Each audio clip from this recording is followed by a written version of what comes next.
The envelope sat on my kitchen table like a tomb. White, crisp, official. Final. My fingers trembled as I reached for it, the gold band on my left hand catching the late afternoon light for the last time. 5 years of marriage reduced to signatures on dotted lines.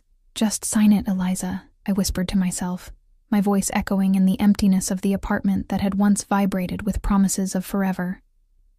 Just sign it, and be done. The pen felt heavier than it should have as I scrawled my name, Eliza Ricci, soon to be Eliza Collins again. The ink bled slightly at the edges, as if even it knew this was all wrong. But Daniel had made his choice. 3 months ago, I'd discovered the texts, the hotel receipts, the perfume that wasn't mine, the classic story of a husband who'd found someone younger, someone who hadn't spent the last 2 years crying over negative pregnancy tests. The irony wasn't lost on me that this morning's test had been different. I glanced at the torn pieces in the trash can. 2 pink lines that had appeared too late. A cruel joke from a universe that had never been particularly kind to me. I wasn't going to trap a man who no longer wanted me with a child. I wouldn't tell him. I couldn't. My phone buzzed, jolting me from my thoughts. My sister, Mia. "Did you do it?" she asked without preamble. "Just did," I replied, my voice steadier than I expected. "It's over." "Good. Now get dressed. I'm taking you out tonight. No arguments." I started to protest, but knew it was pointless. Mia had decided I needed distraction, and once she set her mind to something, resistance was futile. Besides, maybe she was right. Maybe what I needed was loud music, meaningless conversation, and enough alcohol to numb the hollow ache spreading through my chest. "Fine," I conceded, "but nothing fancy." "I'm not in the mood to dress up." Mia's laugh tinkled through the phone. "Darling, it's my treat. We're going somewhere special. Wear that black dress I bought you for Christmas. The one with the slit." I hung up knowing I'd end up wearing exactly what she suggested. That was our dynamic. She pushed, I yielded. It had been that way since we were children, and despite everything, I found comfort in its predictability. At least some things never changed. The dress hugged my body in ways that reminded me I was still young. 28, not ancient, though the emptiness inside me felt prehistoric. My reflection stared back at me, hollow-eyed despite the careful makeup, hair falling in loose waves over bare shoulders. I looked like someone playing dress-up, pretending to be whole when pieces of me were scattered in the divorce papers on my kitchen table and the torn pregnancy test in my bathroom trash. Mia arrived in her typical whirlwind, all expensive perfume and rapid-fire chatter. "You look gorgeous. See? I told you that dress was perfect. He was an idiot to let you go. Where are we going?" I asked, ignoring her comment as I slipped on heels I hadn't worn in months. "Alchemy." Her eyes sparkled with excitement. My stomach dropped. "The new club downtown? Mia, there's no way we're getting in. That place is impossible." She dangled a small black card between manicured fingers. "Not with this, it isn't." "How did you get that?" I reached for the VIP pass, examining the embossed gold lettering with suspicion. "I know people who know people." She shrugged, the gesture dismissive in a way that made me uneasy. Mia had always moved in circles slightly above our middle-class upbringing, but lately her connections seemed increasingly mysterious. The club pulsed with energy and money, both flowing freely beneath dimmed chandeliers and between bodies draped in designer labels. Mia navigated the space with practiced ease, nodding to security guards who stepped aside without question. I followed in her wake, feeling increasingly out of place despite my careful appearance. "Relax," she whispered, squeezing my hand as we were escorted to a private section cordoned off by velvet ropes. Tonight is about new beginnings. The VIP area overlooked the dance floor from an elevated position, allowing its occupants to observe the crowd while remaining separate. Only a handful of tables populated this exclusive space, each surrounded by beautiful people exuding the quiet confidence of those accustomed to privilege. "Mia," I hissed as we were led to an empty table. "What exactly are you not telling me?" Her smile flickered with something I couldn't name. "Just trust me. I promised I'd look after you, didn't I?" A server appeared with champagne we hadn't ordered, pouring 2 glasses before disappearing. I took mine, grateful for the distraction and the alcohol. "To freedom," Mia toasted, raising her glass. "To freedom," I echoed, though the word tasted bitter on my tongue. The champagne was excellent, probably more expensive than anything I'd ever tasted. I was contemplating this, how strange it was to celebrate the dissolution of my marriage with such luxury, when I felt it. A shift in the air, a ripple through the crowd below. Something had changed. I turned instinctively toward the entrance, where a small commotion was taking place. The crowd parted like water around stones for 3 men moving through the club. Even from my elevated position, I could feel their presence, particularly that of the man in the center. He moved with liquid grace, unhurried yet purposeful. Tall, broad-shouldered, dressed in a suit that looked like it cost more than my car. His dark hair was cut short, severe against olive skin. I couldn't make out his features clearly from this distance, but something about him made my skin prickle with awareness. "Who is that?" I asked Mia, not taking my eyes off the trio as they approached the VIP area. She followed my gaze, her expression unreadable. "That's Luca Moretti." The name meant nothing to me, but the reverent way she said it told me it should. "And he is the owner of this club, among other things." She sipped her champagne, watching me over the rim of her glass. "He's also the reason we're here." I snapped my attention back to her. "What are you talking about?" But Mia's eyes had moved past me, her smile widening into something practiced and bright. "Mr. Moretti, thank you for the invitation." I froze, suddenly aware of a presence behind me, a subtle cologne with notes of cedar and something darker, the quiet confidence of someone who never needed to raise their voice to be heard. Slowly, I turned. Luca Moretti was more striking up close than I'd expected. Early 30s, with features that belonged on ancient Roman coins, strong jaw, straight nose, full mouth set in a serious line. But it was his eyes that caught me, dark as midnight, intelligent, and currently fixed on me with an intensity that made my breath catch. "Ms. Collins." His voice was deep, touched with an Italian accent that caressed rather than stumbled over English. "Your sister said you'd be joining us tonight." The plural caught my attention immediately. "Us?" My eyes darted to Mia, who avoided my gaze. "I'm sorry. I think there's been a misunderstanding," I began, rising to my feet only to find myself oddly unsteady.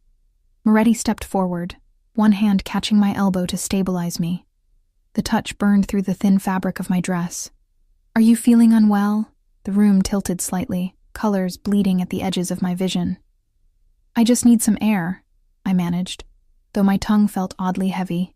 His eyes narrowed, flicking to my half-empty champagne glass before turning to Mia. Something passed between them, a look I was too disoriented to interpret. "Marco," he said sharply, and one of his companions stepped forward.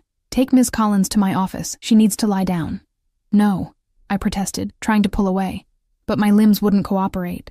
"Mia, what's happening?" My sister's face swam before me, guilt warring with determination in her expression. "It's for your own good, Eliza. You'll understand." "What did you do?" I whispered, but darkness was already creeping at the edges of my consciousness. The last thing I remembered was being lifted into strong arms, the scent of cedar enveloping me as Luca Moretti's voice rumbled against my ear. "I've been waiting a long time to meet you, Eliza." 5 years later, I had built a new life far from my past. New name, new city, new purpose. My small bookshop on the outskirts of Boston barely broke even most months, but it was mine. And it was honest. I'd become Catherine Hayes, Cat, to the few friends I'd allowed myself to make. No one knew about Elizabeth Ricci, about the night that had changed everything, or about my daughter Sophia, a bright-eyed little girl who had just turned 5, with dark hair and eyes that sometimes sent shivers down my spine, with how much they resembled a man she'd never met. That Tuesday afternoon was like any other, crisp autumn light spilling through the windows of Lily's books, as I helped Sophia with her coloring at the small table near the children's section. The shop was empty of customers, one of the perks of owning a bookstore in the digital age. Plenty of quiet moments with my daughter between the occasional browser. "Mommy, Can we have ice cream after my doctor's appointment tomorrow? Sophia asked, her little tongue poking out in concentration as she carefully filled in a dragon's scales with purple crayon. If you're brave with the needle, absolutely, I promised, pushing back the familiar anxiety that came with each of Sophia's hospital visits. The anemia had been diagnosed when she was 3, a rare condition requiring regular transfusions and checkups. The doctors were still searching for better treatment options, including potential bone marrow donors with her rare blood type. I never told them who her father was. As far as the hospital was concerned, he was unknown, a one-night stand whose name I couldn't recall. It was easier that way, safer. Halfway across the country, in the penthouse office of one of Chicago's most exclusive buildings, Luca Moretti was concluding a business meeting when his private line rang. Few people had this number, only those he considered family, or those who might as well be, given how deeply they were embedded in his organization. He glanced at the display, frowning slightly at the unfamiliar number with a Boston area code. Dismissing his associates with a nod, he picked up on the third ring. "Moretti," he answered, voice clipped and professional despite the curiosity stirring within him. "Mr. Moretti, this is Dr. Patel from Boston Children's Hospital." The woman's voice was formal, clinical. "I apologize for contacting you directly, but our database flagged your information as a potential match for one of our patients, and the matter is somewhat urgent." Luca leaned back in his leather chair, brows furrowing. "I believe there must be some mistake, doctor. I have no connection to any patients in Boston. According to our records, you registered as a bone marrow donor 6 years ago during a charity drive in Chicago." "Is that correct?" The memory surfaced, a public relations move suggested by his legitimate business advisors. Good optics for the hotel chain that served as the cleanest face of his diverse business interests. "I recall something of the sort," he confirmed cautiously. "Mr. Moretti, we've found that you're a rare 10-point HLA match for a 5-year-old patient with a severe form of aplastic anemia. She needs a bone marrow transplant, and you're the only compatible donor in the National Registry." His fingers tapped against the polished surface of his desk, mind calculating the risks of any involvement with a public institution. "While I sympathize with the patient's situation, I fail to see why this requires my personal attention. Surely there are procedures." "The patient's name is Sophia Hayes," Dr. Patel interrupted, an unusual urgency in her professional tone. "Her mother is listed as Catherine Hayes, but our genetic screening indicates a familial relationship to you. The timestamps match precisely with your donation registration." Luca went completely still, a cold clarity washing over him as the pieces aligned with devastating precision. "Did you say the child is 5 years old?" he asked, his voice dangerously soft. "Yes, she'll be 6 in January. 5 years and 9 months since Elizabeth had vanished from his life without a trace. Despite his relentless search, the timing could not be coincidental. "Send me everything you have on both the child and the mother," he ordered, already pressing the intercom button for his security chief. "I'll be in Boston tomorrow." The phone call from Sophia's doctor came the next morning. Not Dr. Patel, her regular physician, but the head of hematology, a development that sent ice through my veins before he'd spoken more than a greeting. "Ms. Hayes, we've found a donor match for Sophia." His voice contained carefully measured excitement. "A perfect match, actually. It's quite remarkable." I sank into the chair behind the shop counter, relief and dread warring in my chest. That's wonderful news." I managed to keep my voice steady despite the trembling in my hands. "When can we schedule the procedure?" "The donor has been contacted and is actually flying in today. If you could bring Sophia for preliminary tests this afternoon, we can begin preparations immediately." Something in his tone made me pause. "This donor, they're coming specifically for Sophia? That's unusual, isn't it?" A brief hesitation. "The donor is highly motivated to help. That's all that matters for Sophia's treatment." I pressed my fingertips against my closed eyelids, fighting the suspicion crawling up my spine. "Of course. We'll be there at 3. After hanging up, I stared blankly at the shop's empty aisles, the colorful spines of books blurring as possibilities raced through my mind. Bone marrow registries were anonymous. Donors and recipients weren't supposed to meet until at least a year after transplant, if ever. Someone flying in specifically for Sophia's case was not normal protocol, unless they already knew who she was. "Mommy, can I have another cookie?" Sophia's voice pulled me from my spiral of panic. She stood in the doorway to our small apartment above the shop, dark curls tousled from her nap, clutching her favorite stuffed rabbit. I forced a smile. "One more, then we need to get ready. The doctors called. They might have found a way to make you better." Her small face lit up. "So no more needles?" "There might be more needles for a little while," I explained gently. "But then hopefully a lot fewer after that." As Sophia nibbled her cookie, I moved through our apartment on autopilot, packing her favorite comfort items for the hospital visit. All the while, my mind raced with calculations. If my suspicions were correct, we had hours, at most, before my carefully constructed facade crumbled. 5 years of hiding, of looking over my shoulder, of jumping at shadows, all about to end. I'd never told anyone the full truth about that night 5 years ago, or the weeks that followed. How I'd woken in a penthouse apartment I didn't recognize, with Luca Moretti watching me from across the room. How he'd explained with chilling calm that my sister had owed him a substantial debt, a debt he'd agreed to forgive in exchange for me. "Your sister seemed to think you needed saving from your situation," he'd said, dark eyes unreadable as they studied my reaction. A convenient arrangement for all parties involved. I'd been kept in that apartment for nearly 2 months. Not as a prisoner exactly, the doors weren't locked, but the security throughout the building made leaving impossible without Luca's knowledge. He'd been not kind, but not cruel either, attentive, possessive, intense in ways that should have terrified me, but instead awakened something I'd never felt with Daniel. When I discovered I was pregnant, everything changed. The revelation hit me like a physical blow one morning as Luca was leaving for business. The missed period, the nausea I'd attributed to stress, the tenderness, all suddenly falling into place with devastating clarity. I'd fled that night, using the one security gap I'd discovered during my weeks of careful observation. The 30-minute window when the guards changed shifts and Luca was at his weekly meeting with his captains. I'd taken nothing but the clothes on my back and enough cash to buy a bus ticket to anywhere. My only mistake had been using my real name at the hospital when Sophia was born.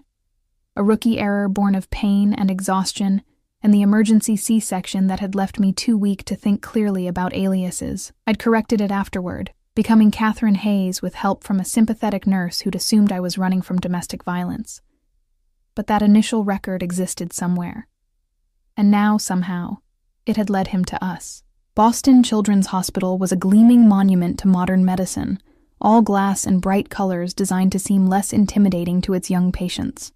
Sophia skipped ahead of me through the entrance, her illness momentarily forgotten in the excitement of the play area in the lobby. I followed more slowly, every nerve ending on high alert. The elevator ride to the hematology department on the 5th floor felt endless.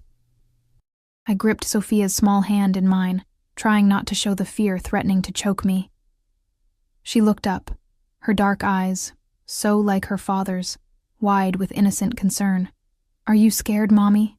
I knelt to her level, brushing a curl from her forehead.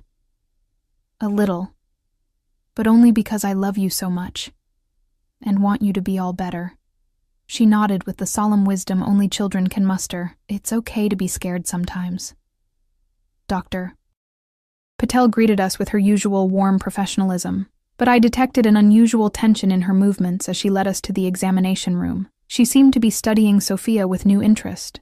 Or perhaps I was just projecting my own paranoia. "We'll need to draw some blood for preliminary testing," she explained to Sophia, who immediately looked to me for reassurance. "Then we'd like to do a quick scan to prepare for the procedure." "Will it hurt?" Sophia asked in a small voice. "Just a pinch," Dr. Patel promised. "You've been so brave with all your treatments. This is no different." As the nurse prepared for the blood draw, Dr. Patel gestured for me to step outside the room. The hallway was quiet, most of the day's appointments already concluded.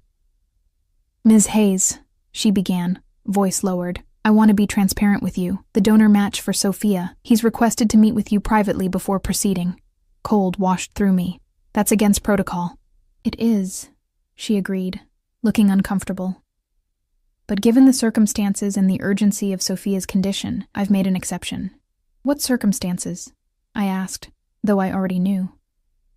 Dr. Patel hesitated. The genetic markers suggest a familial relationship between the donor and Sophia, a close one. I closed my eyes briefly. He's here, isn't he? In my office. She looked at me sympathetically. I don't know your situation, Ms. Hayes, and it's not my place to ask. But this man may be Sophia's only chance. The thought of Sophia, pale and increasingly weak from the transfusions, her small body fighting a battle it couldn't win without help, hardened my resolve. I would face the devil himself for my daughter. I'll speak with him, I conceded. But not until Sophia is settled with her tests, and I don't want him anywhere near her yet. Dr. Patel nodded. Of course. We'll need about 30 minutes for the blood work and scan. My office is at the end of the hall when you're ready. The walk to that office 30 minutes later felt like a march to the gallows. Each step took monumental effort, my body fighting against the inevitable confrontation waiting behind that door. I paused outside, hand hovering over the knob, gathering the fragments of my courage. I had rehearsed this moment in nightmares for 5 years. What I would say, how I would explain, whether I would beg or stand defiant. None of those mental preparations seemed adequate now that the moment had arrived. Taking a deep breath, I opened the door.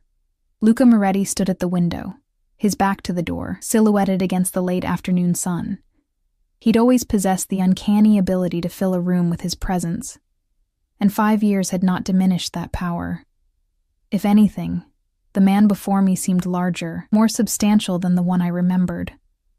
Or perhaps it was just the weight of what lay between us. He turned slowly, and I fought the urge to step backward. His face was leaner than I remembered, the angles sharper, a new scar tracing a thin line along his jaw.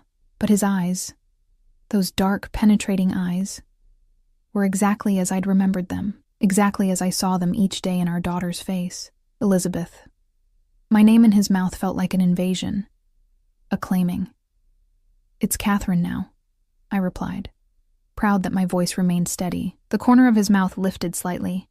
Not quite a smile, more an acknowledgement of a move in a chess game. Of course it is. Silence stretched between us, electric with unspoken accusations. I forced myself to step fully into the room, closing the door behind me. How did you find us? I asked finally. I didn't. Fate did. He moved away from the window, each step measured and deliberate. Quite poetic, don't you think? Of all the bone marrow donors in the world, the only match for our daughter is her father. The casual use of our daughter sent anger flaring through me. She's not. Don't. His voice cut like a blade, though he hadn't raised it.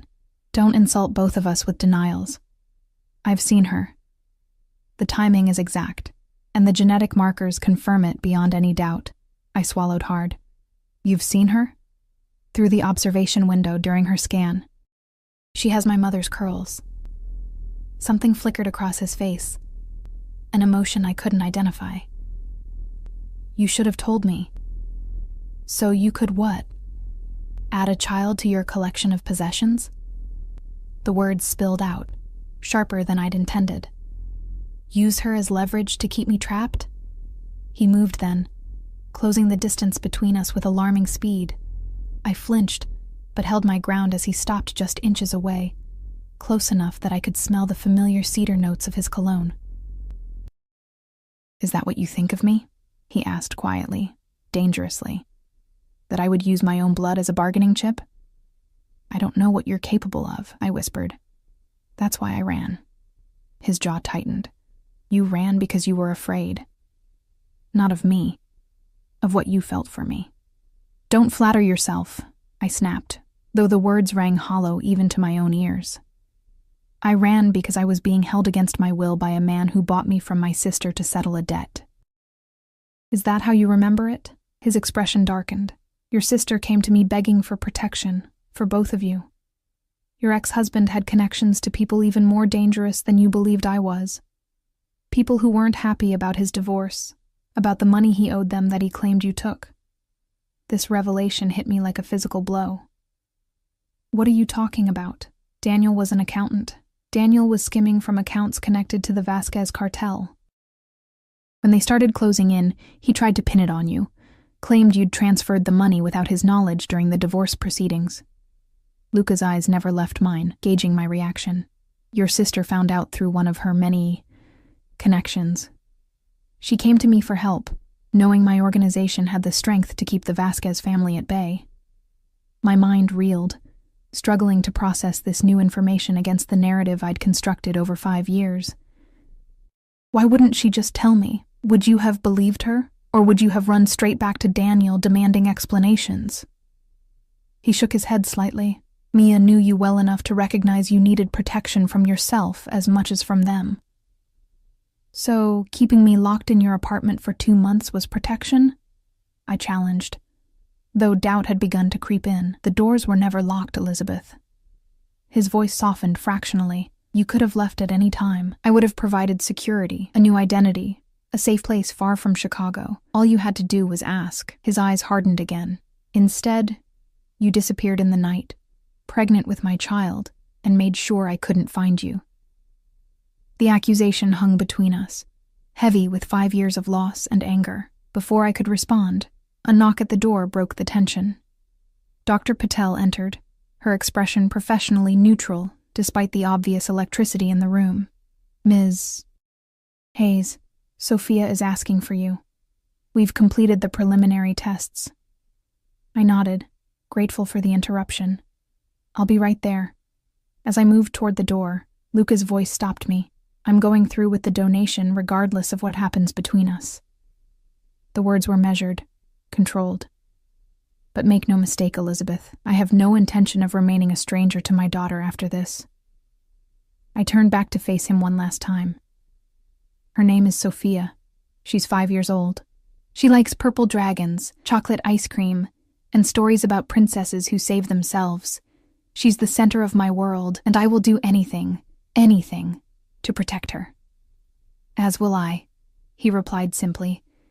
It seems we finally have something in common.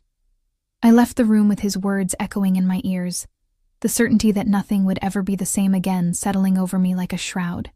The days that followed existed in a strange limbo between past and present, memory and reality. Luca's presence in the hospital was impossible to ignore, not just for me, but for everyone.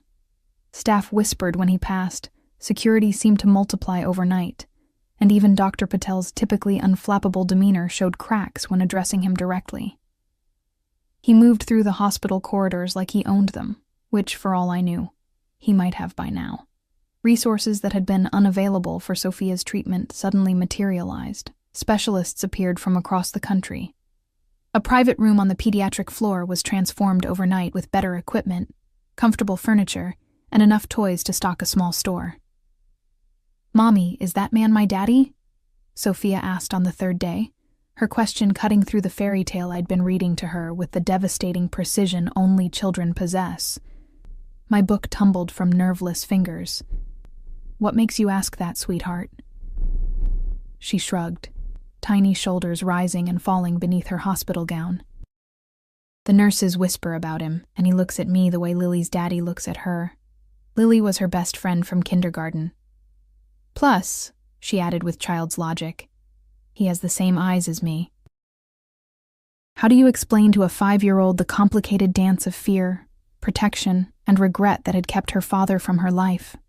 How do you justify choices made in desperate moments without shattering her innocent understanding of the world? Yes, I admitted finally, the truth a relief and a burden simultaneously. He's your father. Does he not like me? Her lower lip trembled slightly. Is that why he never came before? Oh, Sophia. I gathered her small body against mine, mindful of the IV line. No, baby. He didn't know about you. It was complicated grown-up stuff. But he's here now because he wants to help make you better. She considered this with the solemn deliberation unique to children. Will he stay? After I'm better? The question I'd been avoiding even in my own thoughts. I don't know, sweetheart. That's something we'll have to figure out together. Later that evening, after Sophia had fallen asleep, I found Luca waiting in the small family lounge adjacent to her room.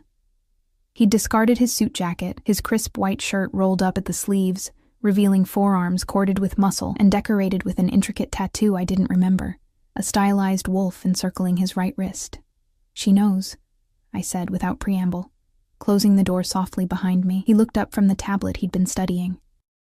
"Knows what?" "That you're her father. She figured it out on her own." Something flashed across his face. Pride, perhaps, or satisfaction. "She's perceptive, like her mother. She wants to know if you're staying after the transplant." I sank into the chair opposite him, suddenly exhausted. I didn't know what to tell her. Luca set aside his tablet, giving me his full attention. The intensity of his gaze hadn't diminished over the years. If anything, it had grown more focused, more deliberate. "What do you want me to tell her?" he asked quietly. "The truth would be nice," I replied, an edge creeping into my voice. "But I'm not sure either of us knows what that is anymore." He leaned forward, elbows resting on his knees. "Here's my truth, Elizabeth. I have a daughter I didn't know existed until 3 days ago. A daughter who needs me. Not just my bone marrow, but me. I have no intention of disappearing from her life again, voluntary or not." The implied accusation hung between us. "And here's mine," I countered. "I have spent 5 years building a life where my daughter is safe, a normal life, with friends and school and birthday parties. Not a life where she's watched by guards or taught to fear shadows or wonders if her father will come home bloodied. Or not at all." His jaw tightened. "Is that what you think her life would have been? Tell me I'm wrong." Instead of answering, he stood and moved to the window overlooking the hospital garden, now dark in the late evening. "Things have changed in 5 years. Have they?" I challenged. "Or have you just gotten better at hiding them?"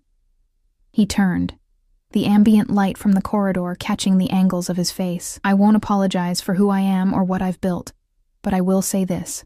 Everything I've done has been to secure a future, a legacy." His gaze held mine, unwavering. I never knew what for until now. Something in his tone made my heart skip. Before I could respond, his phone buzzed.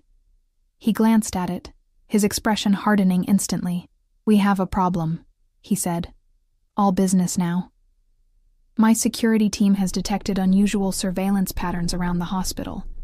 Someone's watching, and not my people." Cold dread washed through me. "You think it's them? The people Daniel was involved with?" "It's a possibility we can't ignore." He was already moving toward the door. "I'm doubling security on this floor. No one enters without my personal approval." "Luca," I called after him, my voice catching. "If anything happens to her." He paused, turning back. For a brief moment, the mask of control slipped, revealing something raw and fierce beneath. "Nothing will happen to her, or to you. Not while I breathe." Then he was gone, leaving me alone with the weight of old fears and new uncertainties. The transplant procedure was scheduled for the following morning. Dr. Patel had explained the process in detail, how they would harvest bone marrow from Luca's hip bones, then infuse it into Sophia's bloodstream, where the healthy stem cells would hopefully make their way to her bone marrow and begin producing healthy blood cells. "It's not an instant cure," she'd cautioned. "The recovery period is significant, and there are risks of complications. But given the perfect HLA match, Sophia's chances are excellent." I spent that night in the recliner beside Sophia's bed, watching her sleep, her dark lashes casting shadows on cheeks too pale, her small chest rising and falling in the rhythm that had become my world's most essential sound. Fear and hope battled within me as I tried to imagine our life after this crossroads. Would Luca demand custody? Would he try to take us back to Chicago? Would I fight him if he did? Should I? Dawn broke with no answers, just the quiet routine of shift change and the soft beeping of monitors. Luca appeared at 6, freshly showered and dressed in hospital-provided clothes for the procedure. Despite the utilitarian garments, he still emanated authority, nodding to the security personnel stationed outside Sophia's room as he entered. "Good morning," he said, his voice gentle as he took in Sophia's sleeping form. "Has she been resting well?" "As well as can be expected." I straightened in the chair, wincing as my stiff muscles protested. "The pre-procedure meds make her drowsy." He moved to the bedside, his movements carefully measured as if afraid to disturb the air around her. With uncharacteristic hesitation, he reached out, his fingertips barely brushing a dark curl from her forehead. "She looks like my mother," he murmured, more to himself than to me. "Same curls, same stubborn chin. She has your eyes," I found myself saying, "and your focus. When she's working on something, a drawing, a puzzle, the whole world disappears for her." A ghost of a smile touched his lips. My mother used to say I was born frowning in concentration. This glimpse of his past, freely offered, caught me off guard. In our time together 5 years ago, Luca had rarely spoken of his family or childhood. The walls around those memories had seemed impenetrable. "Will your mother want to meet her?" I asked, then immediately regretted the question as his expression shuddered. "My mother died 3 years ago." His voice was carefully neutral. "Cancer." "She would have loved Sophia." "I'm sorry," I said, meaning it. Truly. Before he could respond, Sophia stirred, her eyes fluttering open. Those dark, fathomless eyes, so like the man standing beside her. She blinked slowly, gaze moving from me to Luca, with sleepy confusion that quickly transformed into curiosity. "Are you really my daddy?" she asked, her voice small but direct. Luca went still, as if afraid any movement might shatter the moment. "Yes," he answered simply. She studied him with an intensity that belied her years. "Where were you before?" I opened my mouth to intervene, to shield her from whatever complicated explanation might follow, but Luca raised a hand slightly, not dismissing me, but asking for trust I wasn't sure I could give. "I didn't know about you," he said, choosing his words carefully. "If I had, nothing would have kept me away." Sophia considered this. "Not even bad guys?" A flash of something. Surprise, amusement, concern crossed his features. "Not even the worst guys in the world?"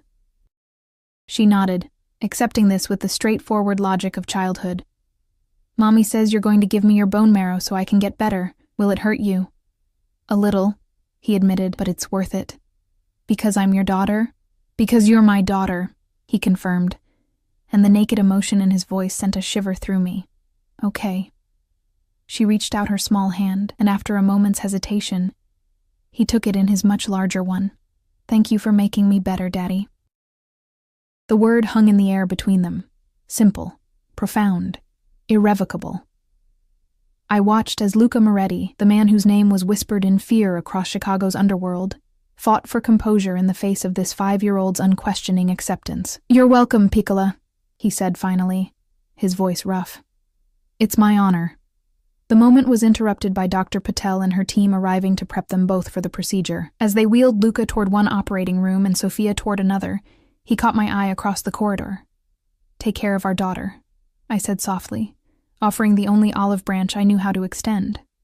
"Always," he replied, a vow more binding than any contract. The waiting was excruciating. I paced the small consultation room, checking my phone obsessively, though I knew Dr. Patel would come in person with updates. Luca's security team maintained a discreet but unmistakable presence throughout the floor, their earpieces and vigilant postures marking them as clearly as uniforms would have. Marco, whom I recognized as Luca's most trusted lieutenant from 5 years ago, appeared periodically with coffee and quiet reassurance. "Mr. Moretti's procedure is going well," he informed me during his 3rd visit. "He's asked me to keep you updated."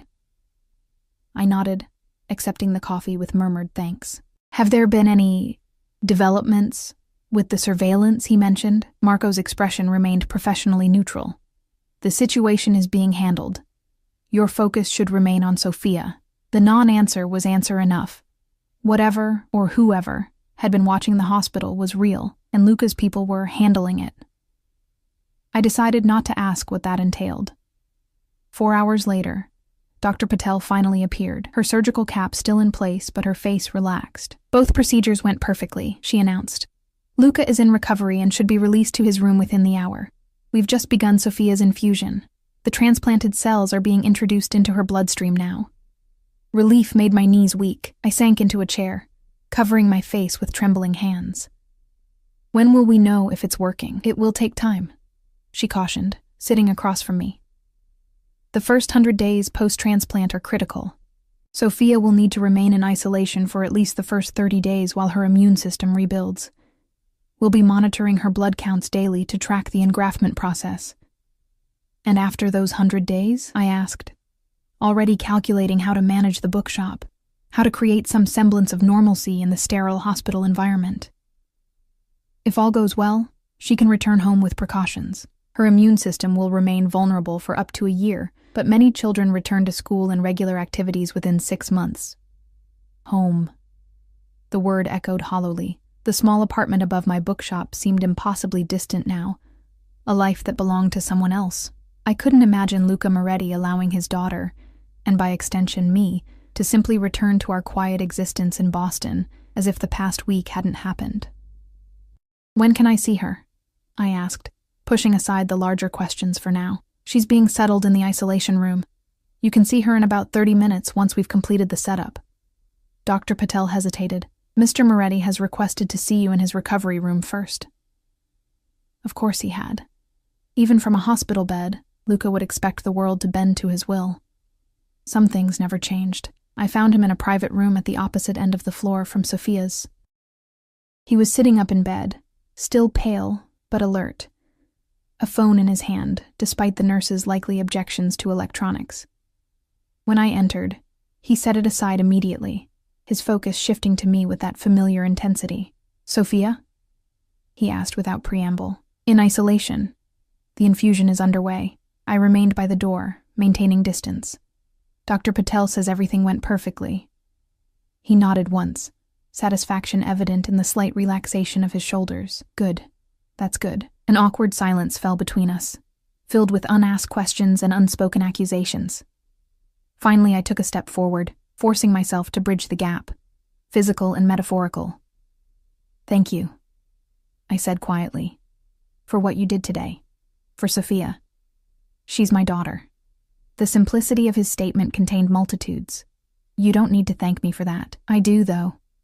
I moved closer still, perching tentatively on the edge of the visitor's chair. Whatever happened between us, you didn't hesitate when she needed you. That matters. His dark eyes studied me, searching for something I wasn't sure I could give. We need to discuss what happens next, Elizabeth. Catherine, I corrected automatically. A hint of a smile touched his lips. Not to me. Never to me. The possessiveness in those words should have angered me. Instead, they sent a treacherous warmth through my veins. A reminder of feelings I'd spent 5 years burying. What do you want, Luca? I asked directly. What's your endgame here? Family, he replied without hesitation. My daughter knowing her father. You. He paused, choosing his next words carefully. You safe. Both of you. Safe from what? His expression darkened. Marco confirmed our suspicions. The Vasquez cartel has been tracking unusual bone marrow registry matches, looking for familial connections to locate you. They've never believed you weren't involved in Daniel's embezzlement. Fear, cold and familiar, slithered down my spine. After all this time, why would they still care? It wasn't just money Daniel took. He had information. Names, roots, connections. They believe you have it. He shifted, wincing slightly as the movement pulled at his surgical site. They've been watching the hospital. My men intercepted one of their scouts last night. Oh, God. My hand flew to my mouth, the implications hitting me like a physical blow. Sophia is protected, he cut in firmly. No one will get near her, but this changes things, Elizabeth. You can't go back to your life in Boston, not now. The walls seem to close in around me, options disappearing one by one. What are you suggesting? That I pack up our lives and disappear again? I'm suggesting you come home, he said quietly. To Chicago. With me. Chicago. The word hung between us, weighted with history and implications. That's not our home anymore, Luca. It could be. His voice remained measured, reasonable. I can provide security there that's impossible anywhere else. My territory, my people, my resources. Your world, I countered. Your dangers, he sighed, a rare show of frustration breaking through his composed exterior. The dangers exist regardless of where you are. That's what today has proven. At least in Chicago, I can control the variables. I stood, needing the physical movement to process the turmoil inside me. And what would this arrangement look like exactly? Sophia and I living in some protected compound watched every moment? No freedom, no normalcy? Is that what you think I'm offering? A flash of something like hurt crossed his features before disappearing behind his usual mask. A prison? Isn't it? Luca pushed himself more upright, grimacing slightly at the movement. I have a home, a real home, in Lake Forest. 17 acres, woods, a private beach on the lake. Security is unobtrusive but comprehensive. Sophia could attend the best schools, have the best medical care, live a normal life. Just with protections most children don't need. The picture he painted was seductively peaceful, almost ordinary, if you ignored the implicit violence holding it all together. And where do I fit in this scenario? I asked, cutting to the heart of it. What exactly am I to you in this new arrangement? His eyes darkened. You know what you are to me, Elizabeth? No, I challenged, taking a step closer to his bed. I don't. 5 years ago, I was a possession, something you acquired to settle my sister's debt. Is that still how you see me? As something that belongs to you? Is that really what you believe happened? He reached for my wrist, his grip firm but not painful, forcing me to look at him directly. Your sister came to me terrified for your life. She'd discovered Daniel's connections to the cartel, the money he'd moved through accounts in your name. They were coming for you both. I offered protection in exchange for her working off her own debts to me. By giving me to you, I interjected. By introducing us, he corrected, his thumb brushing over my pulse point, in a gesture so familiar it made my heart ache. What happened between us afterward was not part of any arrangement. Memories flooded back, the initial fear giving way to fascination, then desire. The way he'd never pushed, never demanded, just waited with predator's patience for me to come to him. The night I finally had, unable to deny the pull between us any longer. You never told me about Daniel, I said quietly, withdrawing my hand from his grasp. If what you're saying is true, why keep me in the dark? Would you have believed me? Or would you have run straight back to him, demanding explanations, putting yourself directly in their crosshairs? His expression was grim. You were safer not knowing. That wasn't your decision to make. No, he conceded, but I made it anyway, to protect you. I turned away, moving to the window that overlooked the hospital parking lot below. Ordinary people living ordinary lives, unaware of the currents moving beneath the surface of their reality. I built something in Boston, I said finally. A life, a business, friends. It wasn't grand or exciting, but it was mine. Ours. I understand that. His voice had softened. And I'm not asking you to abandon everything immediately. The transplant recovery will take months. Use that time to decide, to prepare Sophia, to settle your affairs in Boston. I turned back to him, searching his face for deception. And if I decide not to come to Chicago? A muscle in his jaw tightened. Then I'll build you security wherever you choose to go. But I will remain part of Sophia's life. That's non-negotiable. Before I could respond, a sharp knock at the door preceded Marco's entrance. His normally impassive face showed subtle signs of tension. Boss, we need to move up the timeline. Our sources indicate increased cartel movement in the area. Luca's demeanor shifted instantly, the brief vulnerability I'd glimpsed disappearing beneath the mantle of authority. How many? At least 3 vehicles circling the perimeter. Local assets confirm Vasquez's nephew is leading the operation. Cold fear gripped me. They're coming here? Now? Marco's eyes flickered to me briefly, before returning to Luca. We've increased hospital security and alerted our contacts in Boston PD. The situation is contained for now, but hospitals are public spaces. Luca finished, already reaching for his phone. Too many access points, too many civilians. He made a quick call, speaking rapid Italian before hanging up. To Marco, he said, "Prepare for immediate transfer once I'm cleared. Protocol 7. Wait, I interjected, panic rising. Transfer where? Sophia can't be moved. She just had the transplant. She needs to be in isolation under medical supervision. Which is why we're bringing the medical supervision to a secure location, Luca explained, his tone leaving no room for argument. I've arranged for a private medical facility at my estate outside the city. Dr. Patel and her core team will accompany us. You can't just, I began. I can, and I will, he cut in, voice hardening. This isn't a negotiation, Elizabeth. This is Sophia's life. The blunt reminder silenced my objections. However much I disliked Luca making unilateral decisions, he wasn't wrong. If the cartel had found us, the hospital was dangerously exposed. I need to be with Sophia, I said, retreating toward the door.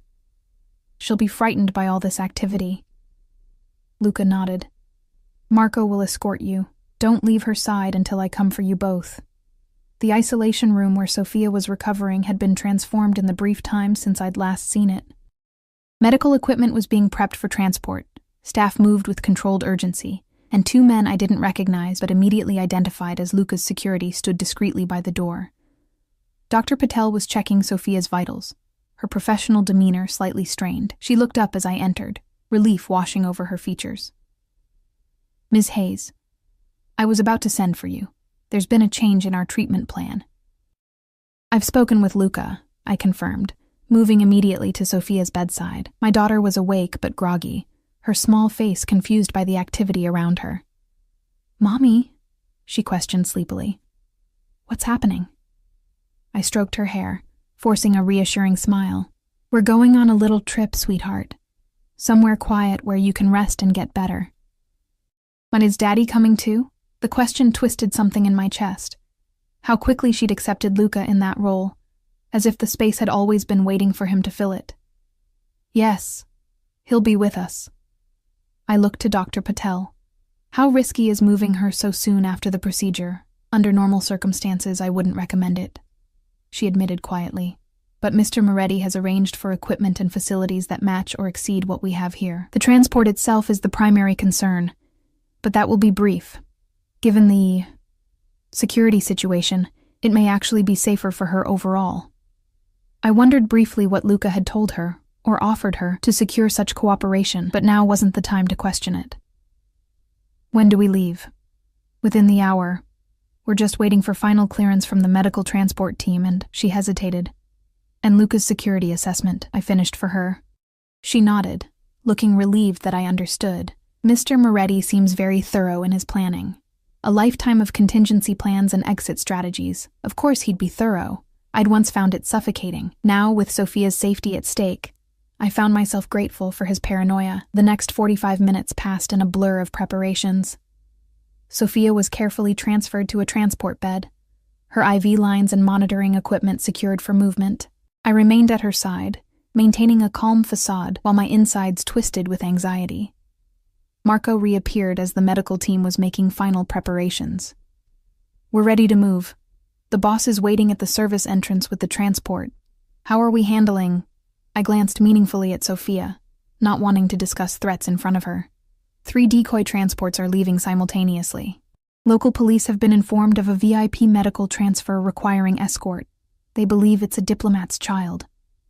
His expression remained professionally neutral, but a hint of pride underlay his words. Standard Moretti protocol. The efficiency was both impressive and disturbing.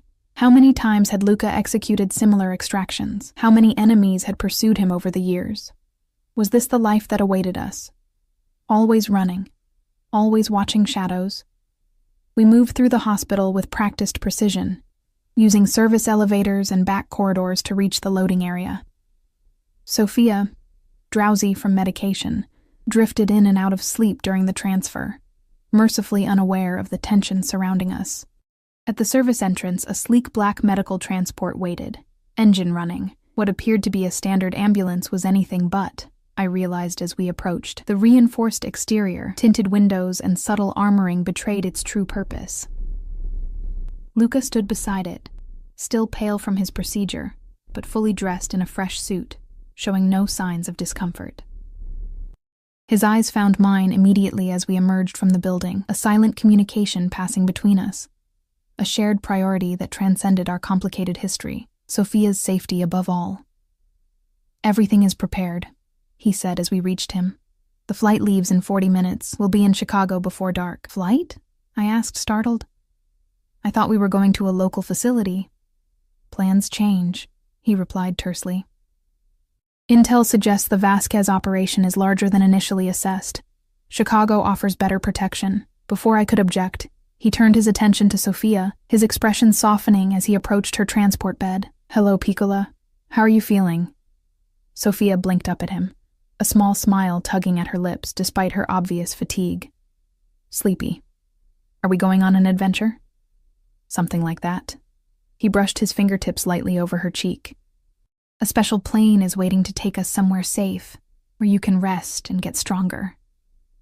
"Like a princess in a tower?" she asked, her imagination transforming our desperate flight into a fairy tale. "More like a castle by a lake," he corrected gently, "with gardens for you to explore once you're well enough." Her eyes widened slightly. "A real castle?" "Real enough," he promised, sharing a look with me over her head. Asking permission, I realized with surprise. Seeking my approval for the fiction he was creating to ease her fears. I nodded slightly, grateful for his sensitivity to her emotions, despite the urgency of our situation. The loading process took only moments, the medical team working with Luca's security with practiced efficiency. Soon Sophia was secured inside the transport, Dr. Patel beside her, monitoring equipment beeping reassuringly. As I moved to enter the vehicle, Luca caught my elbow lightly. "Right up front with me," he said quietly. "There's something you need to know before we reach the airfield."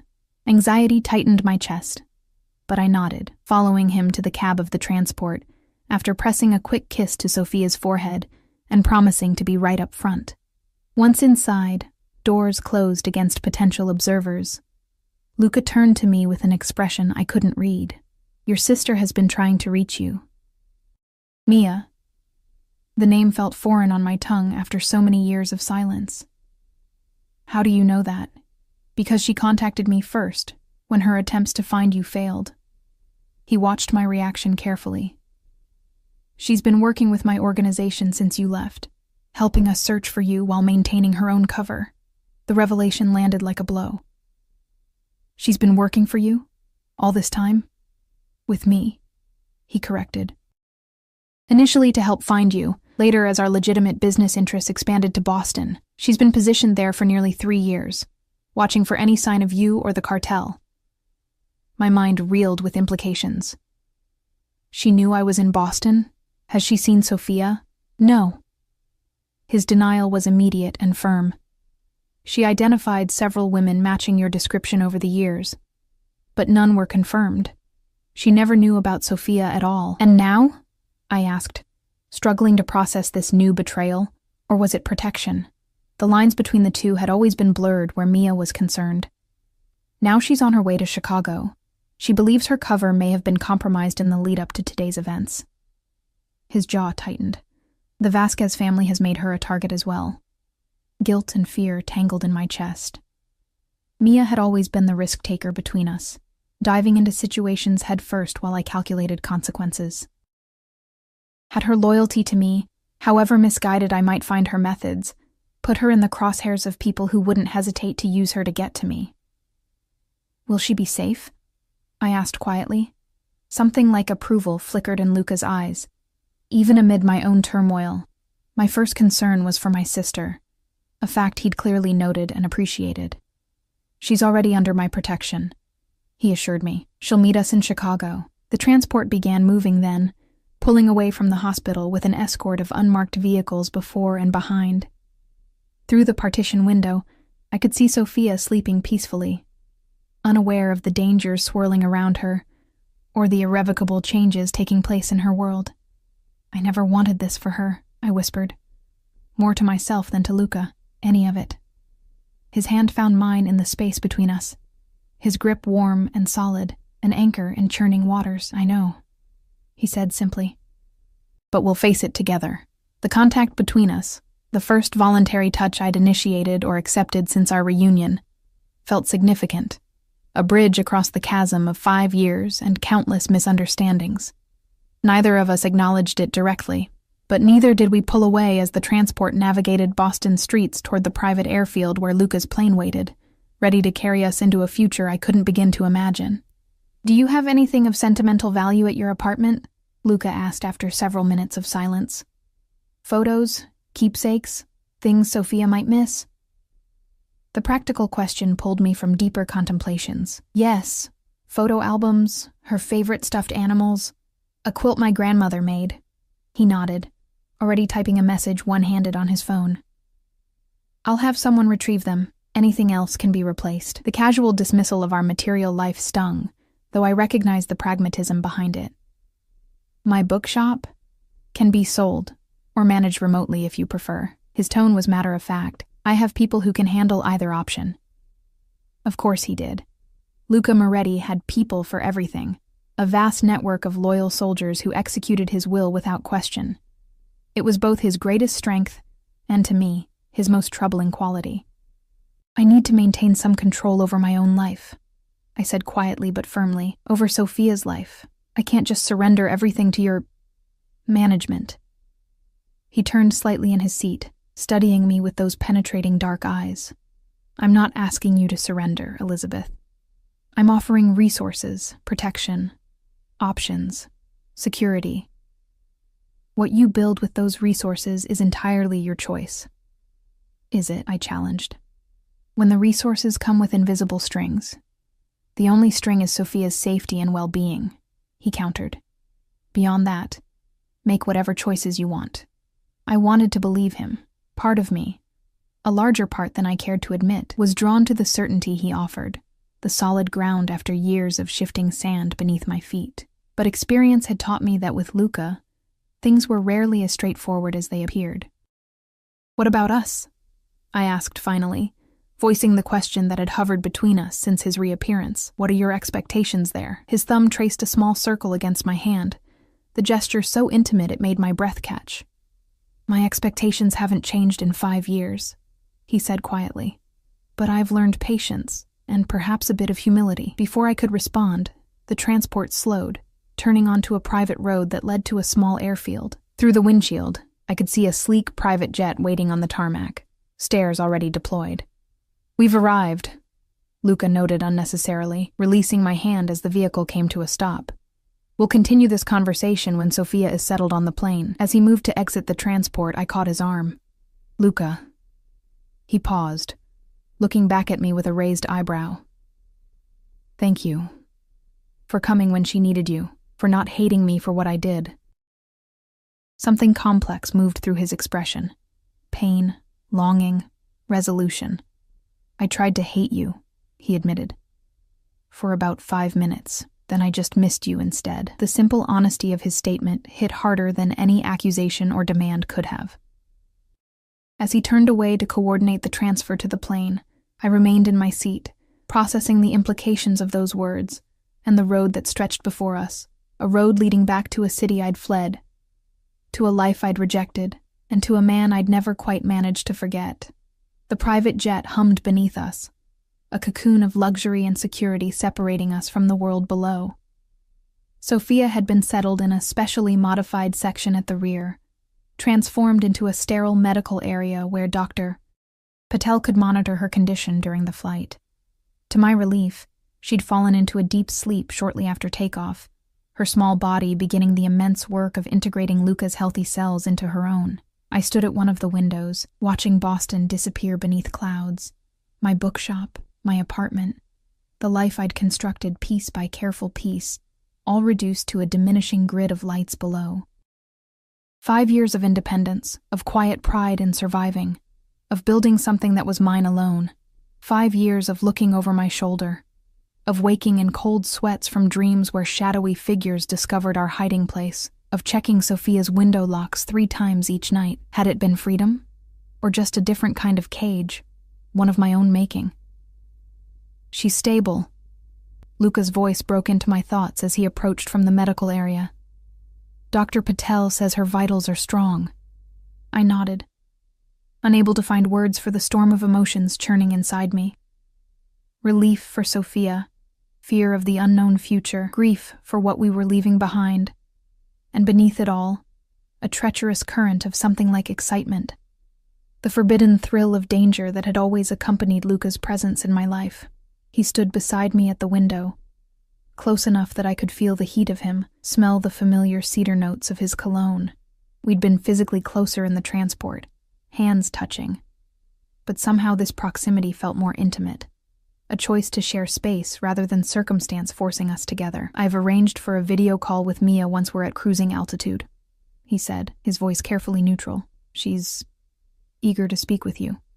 I turned to look at him, studying the profile that had haunted my dreams for 5 years. In the soft cabin lighting, the new lines at the corners of his eyes were more apparent, evidence of the years that had passed, of stresses I knew nothing about. What did you tell her? I asked. About us? About Sophia? Only that you're both safe and en route to Chicago. His gaze remained on the clouds outside.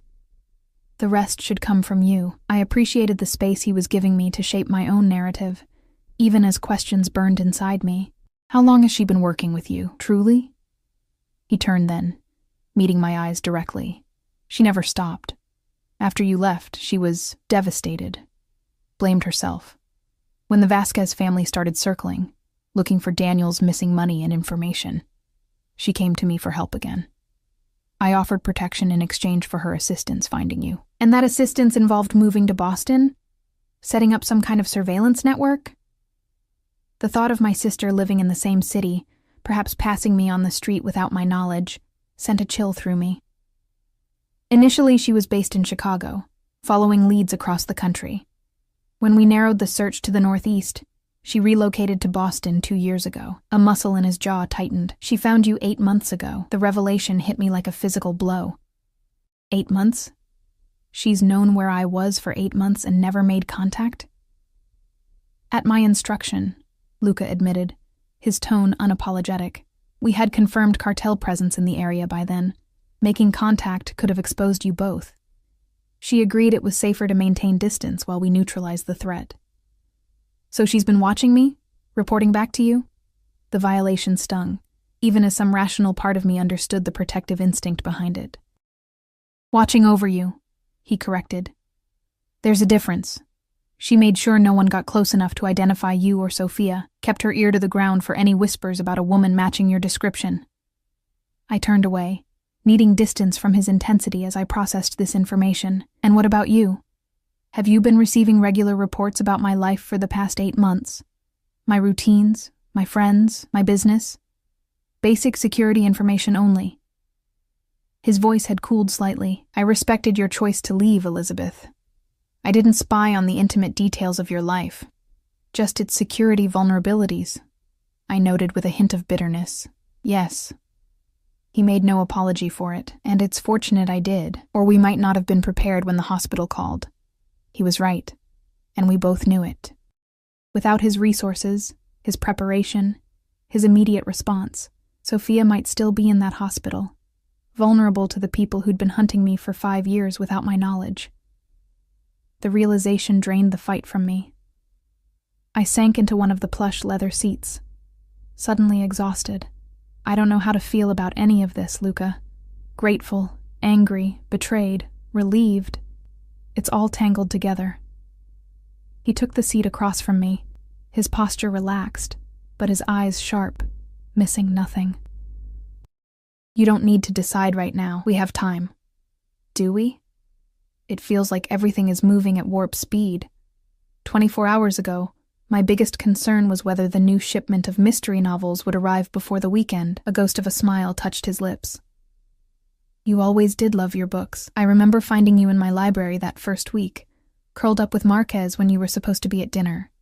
The memory surfaced, his massive library with floor-to-ceiling shelves, the leather chair by the window where I'd hidden, losing myself in 100 years of solitude to escape the reality of my situation. I'd expected anger when he found me. Instead, he'd simply sat in the adjacent chair and asked what I thought of the book so far. It had been our first real conversation, the first time I'd glimpsed the man beneath the fearsome reputation. You quoted the entire opening line from memory, I recalled softly. His eyes warmed with surprise that I remembered. Many years later, as he faced the firing squad, Colonel Aureliano Buendia was to remember that distant afternoon when his father took him to discover ice. The familiar words hung between us, a bridge across time and distance and hurt. I still have that copy, he said after a moment, with your notes in the margins. Before I could respond, Marco approached, his usual stoic expression firmly in place. The secure connection is established, boss. Ms. Collins is standing by, Luca nodded. We'll take it in the conference section. As Marco retreated, Luca stood and extended his hand to me, an offer of support, not a demand. After a brief hesitation, I took it, allowing him to help me to my feet. Whatever you decide about the future, he said quietly, remember that Mia has spent 5 years trying to protect you, in her own way. Just as you've protected Sophia, the gentle reminder of our shared priority, protection of those we loved, whatever the cost, steadied me as we moved to the jet's small conference area, where a secure tablet had been set up for the call. Mia's face appeared on the screen, and my breath caught at the sight of her. 5 years had added subtle lines around her eyes and a new maturity to her features, but her expression, anxious, hopeful, determined, was exactly as I remembered. Eliza, she breathed, her eyes drinking in the sight of me. God, it's really you, Mia. My voice cracked on her name, years of absence and misunderstanding and love colliding in those 2 syllables. Luca squeezed my shoulder gently before stepping away. I'll check on Sophia. Take as long as you need. As he left, closing the door behind him, Mia's eyes followed his movement with a familiarity that confirmed their long association. He found you, she said, something like wonder in her voice. After all this time. He didn't find me, I corrected. Fate did, apparently, or medical science. Briefly, I explained about Sophia's condition, the bone marrow match, the hospital's call to Luca. With each revelation, Mia's expression shifted from shock to understanding to a deep, complicated pain. A child, she whispered. My niece, and I never knew. No one knew, I said, not quite able to keep the defensive edge from my voice. That was the point. Why didn't you tell me? The hurt in her question was genuine. Even if you had to run from him, from that life, why cut me out completely? Because you were the one who put me there in the first place, I replied, old anger surfacing. You delivered me to him like some kind of offering, a payment for your debts. Mia flinched as if I'd slapped her. Is that what you think happened? Isn't it? She shook her head slowly, disbelief etching her features. Eliza, I came to Luca for help because Daniel had put a target on your back. The Vasquez family thought you were involved in his embezzlement scheme. They were coming for you, for both of us. So Luca claims, I acknowledged. But why the deception? The drugged champagne? Waking up in his penthouse with no explanation? Because you wouldn't have believed the truth, she said simply. You were still defending Daniel, still making excuses for him, even after finding evidence of his affairs. If I'd told you he was involved with cartel money laundering, that he'd implicated you to save himself, would you have agreed to go with Luca for protection? Put that way, her reasoning made a twisted kind of sense. The Eliza of 5 years ago had been naive, trusting to a fault, desperate to salvage some meaning from the wreckage of her marriage. You still should have given me the choice, I insisted, though with less conviction. Maybe. Mia's eyes glistened with unshed tears. But I couldn't risk your life on maybe. Not when the Vasquez family had already killed 2 of Daniel's associates and their wives. This was new information, a darker dimension to the danger I'd been in. Luca never told me that part. He wouldn't have, she confirmed. He was trying to protect you from the worst of it. We both were. She hesitated, then added quietly, Daniel disappeared 3 days after you went to Luca's. They found parts of him washing up on Lake Michigan for weeks. Horror washed through me, not for the man who had betrayed me in every conceivable way, but for how close I had come to sharing his fate. If not for Mia's intervention, for Luca's protection. I'm sorry, Mia continued when I remained silent, processing this revelation. For the deception, for the years of separation, for missing the chance to know my niece. But I'm not sorry for keeping you alive, Eliza. I'd make the same choice again. The familiar stubborn set of her chin, the fierce protectiveness in her eyes. This was the sister I'd known all my life. Impulsive, sometimes misguided, but loyal to her core. She has your smile, I said finally, the anger draining away to leave bittersweet acceptance in its place. Sophia. When she finds something funny, she gets the same crinkle at the corners of her eyes.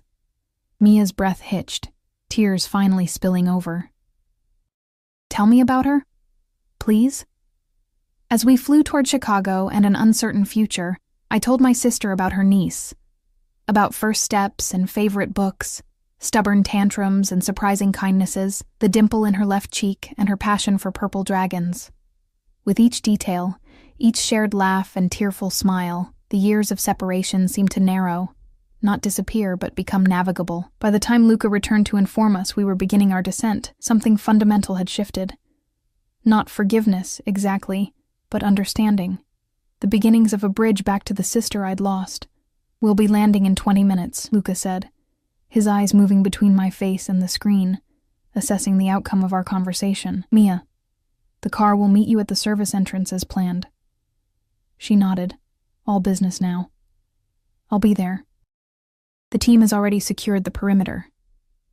As the call ended, I looked up at Luca with new clarity. "You've been planning this for months, haven't you? Not just since the hospital called, since Mia found me in Boston." He didn't insult my intelligence by denying it. "Contingency planning is second nature in my world. Yes, I had extraction protocols in place from the moment we confirmed your location. For when the Vasquez family found me," I concluded.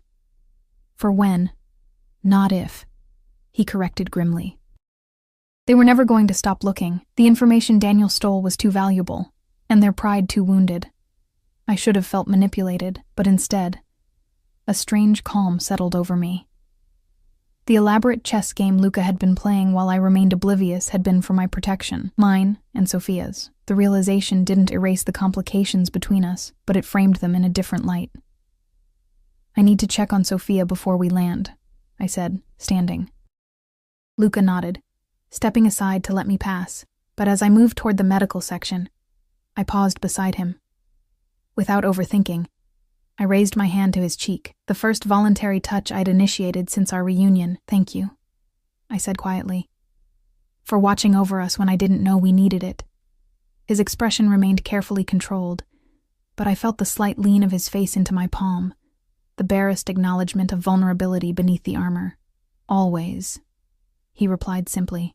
The landing was smooth, the transition from plane to waiting vehicles executed with military precision. Sophia, still sleeping under sedation, was transferred to a medical transport, while Dr. Patel rattled off instructions to the new medical team waiting on the tarmac. I remained at my daughter's side, marveling at how easily Luca's world absorbed us, enfolding us in its protective embrace. The convoy moved through Chicago's streets with purpose, police escorts smoothing our path, though I suspected Luca's influence rather than official cooperation was responsible. As the urban landscape gave way to wealthy suburbs and eventually to exclusive lakeside properties, I watched the passing scenery with a surreal sense of déjà vu. Chicago had been my home once, before Daniel, before Luca, in the brief window of independence after college. I'd loved its energy then, its unapologetic blend of grit and sophistication. Now it felt like a foreign country, familiar in outline but strange in detail. The estate when we reached it was not what I'd expected. In my mind, Luca Moretti would live in some ultra-modern fortress, all glass and steel and ostentatious security. Instead, the gates opened to reveal grounds that seemed to belong to another era entirely. Mature trees lining a winding drive, glimpses of Lake Michigan glittering between them, and at the center, a stone manor house that managed to be imposing without feeling cold. "It was built in the 1920s, Luca commented from beside me, noting my surprise. "I had it restored rather than replaced. Some things deserve preservation." The loaded statement hung between us, as the convoy circled to the rear of the house, where a discreet medical entrance had been prepared. The next hours passed in a blur of activity, Sophia being settled into a hospital-grade room that someone had taken pains to make child-friendly, with colorful murals on the walls and a window seat overlooking the gardens. Medical staff establishing monitoring routines, security personnel moving with quiet efficiency through the background of it all. Through it all, Luca remained a constant presence, neither hovering nor distant, making decisions when needed but deferring to medical expertise without hesitation when Sophia's care was concerned. I watched him with new eyes, seeing both the man I'd known 5 years ago and the one he'd become in my absence. As night fell and Sophia's condition stabilized, Dr. Patel insisted I get some rest. She'll sleep through the night with the medication. You need to recharge. Tomorrow will be critical for both of you. Reluctantly, I allowed myself to be led from Sophia's room to an adjacent suite that connected to hers through a shared bathroom. The space was elegant without being ostentatious. Cream walls, dark wooden furniture, a bed that looked sinfully comfortable after the stress of the past days. Your things will arrive tomorrow, Luca informed me from the doorway, respecting the boundary of the threshold. I had Marco retrieve the items you mentioned, plus whatever else seemed personal or sentimental. Thank you. I sat heavily on the edge of the bed, the weight of everything finally catching up to me. For all of this, the medical setup, the rooms, the consideration. He studied me for a moment, his expression softening. You should know that Mia arrived safely. She's in the East Wing if you want to see her, though I suggested she wait until morning. I nodded, grateful for the space to process one reunion at a time. Tomorrow would be better. Rest then. He turned to leave, then paused. Elizabeth. I looked up, meeting his gaze across the room. Welcome home, he said quietly, then closed the door behind him, leaving me alone with the implications of those two simple words. Home. Was that what this place could become? Not just a safe haven during Sophia's recovery, but something more permanent? The thought should have terrified me, but as I lay back on the bed, too exhausted even to change out of my clothes, I found myself considering the possibility with surprising openness. The Luca Moretti who had re-entered our lives was not the same man I'd fled 5 years ago. Or perhaps I was simply seeing him more clearly now, understanding the context for actions I'd once interpreted through the lens of fear and resentment. And I was not the same Elizabeth who had run away in the night, pregnant and terrified. Life with Sophia had hardened something in me, a core of steel that had always been there but never tested. I was no longer someone who could be possessed or controlled, not even by a man as powerful as Luca. Perhaps that was why he'd looked at me differently since our reunion. With respect as well as desire, with recognition of an equal rather than protection of something fragile. These thoughts followed me into dreams, where past and present blended. Sophia running through the gardens I'd glimpsed from the car window, Luca reading to her in the library where we'd first truly spoken. Mia laughing as she taught her niece to bake the Christmas cookies from our childhood. I woke at dawn to the soft beep of my phone. A medical alert programmed to notify me of any change in Sophia's condition. Heart racing. I checked the message to find not an emergency but good news. Her first post-transplant blood work showed promising signs, with donor cells beginning to establish themselves. Relief washed through me as I made my way to her room, finding her still sleeping peacefully, her color already slightly improved. Dr. Patel looked up from her chart with a cautious smile. Early days, she warned. But the initial response is encouraging. Her body is accepting the new cells without significant resistance. Thank God, I breathed, taking my usual place in the chair beside her bed. There's someone else who will want to hear that news, Dr. Patel noted, nodding toward the door. I turned to find Luca standing there, dressed impeccably as always, but with subtle signs of a sleepless night in the shadows beneath his eyes. When our gazes met, something passed between us. Relief, shared purpose, the unspoken acknowledgement that whatever lay ahead, Sophia's well-being would remain our North Star. Good news? He asked, though I suspected he'd already been briefed. The best possible start, Dr. Patel confirmed. I've adjusted her medication schedule based on these results. If you'll excuse me, I need to consult with the hematology team.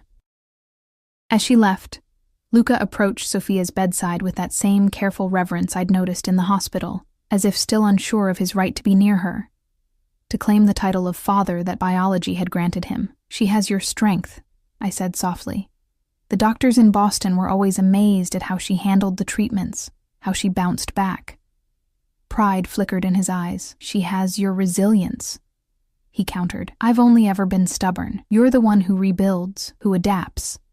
The compliment, genuine without agenda, warmed something in my chest. We stood in companionable silence, watching our daughter sleep, until Luca spoke again. I've been thinking about what you said yesterday, about control, about building your own life. His voice was measured, thoughtful. I want to show you something, when you're ready. Something that might help you see a path forward here. Curiosity piqued, I glanced at him. What is it? Better to show than tell. The corner of his mouth lifted slightly. It's not far. Just at the edge of the property. When Sophia wakes and you've had breakfast, if Dr. Patel agrees she's stable enough for you to step away for 30 minutes.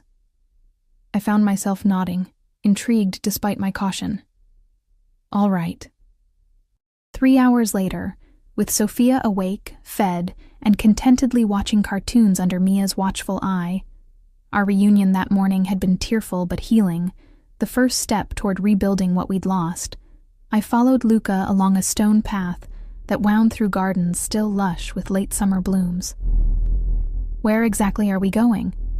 I asked as we passed through a gap in a high hedge into an area of the estate I hadn't glimpsed from the house. Patience, he replied, that ghost of a smile playing at his lips again. It's just ahead. The path opened to reveal a clearing near the lake's edge, where a small building stood, new construction, by the look of it, with large windows and a wraparound porch. It resembled nothing so much as an oversized version of my bookshop in Boston, right down to the blue trim I'd chosen for the windows. What is this? I asked, stopping in my tracks. Luca withdrew a key from his pocket, holding it out to me. See for yourself. With hesitant steps, I approached the building, taking the key and unlocking the door. Inside, I found shelves, dozens of them, empty but beautifully crafted, lining walls painted the exact shade of cream I'd used in Boston. A service counter stood at one end, a reading nook with comfortable chairs at the other. It was, in every meaningful way, a bookstore, waiting to be filled. I don't understand, I said, turning back to Luca, who had followed me inside. You built this? When? It was started 3 months ago, after Mia confirmed your location and profession in Boston. He moved further into the space, hands in his pockets, an uncharacteristically casual posture that betrayed a hint of uncertainty. The plan was to offer it to you when the time came for discussion of Sophia's future, a compromise. Independence within safe parameters. The revelation stole my breath. While I'd been oblivious in Boston, he'd been planning not just for our protection, but for my happiness, my sense of purpose. You built me a bookshop, I said, still processing the magnitude of the gesture. I built you a choice, he corrected gently. A way to preserve what matters to you while accommodating what matters to me. It can be a business if you want, or simply a private library. You can open to the public or keep it as your sanctuary. The choice is yours.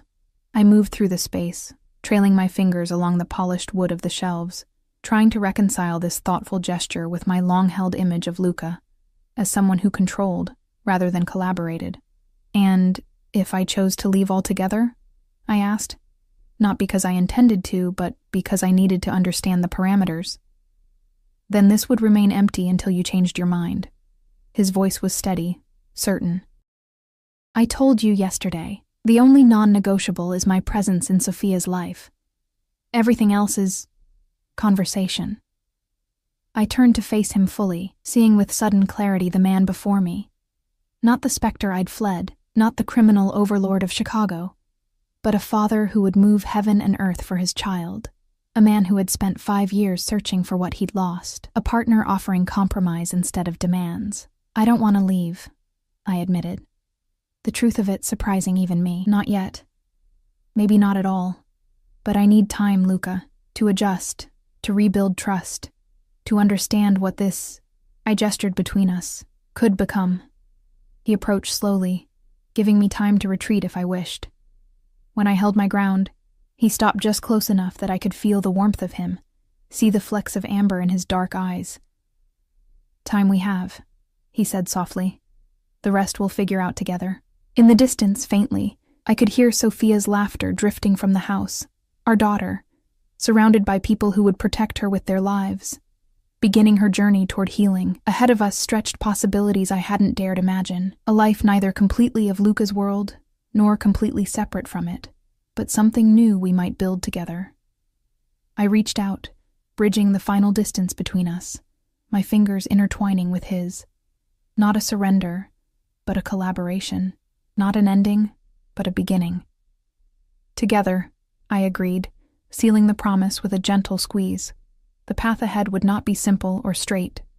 There would be challenges, medical, emotional, practical, as Sophia recovered and we navigated the complexities of our new reality. The Vasquez threat still loomed. My sister and I had years of misunderstanding to work through, and Luca and I had a chasm of hurt and absence to bridge. But standing there in the bookshop he had built for me, with the sound of our daughter's laughter carrying on the breeze, I felt something I hadn't experienced in 5 long years: hope, unfolding like the pages of a new story, one we would write together.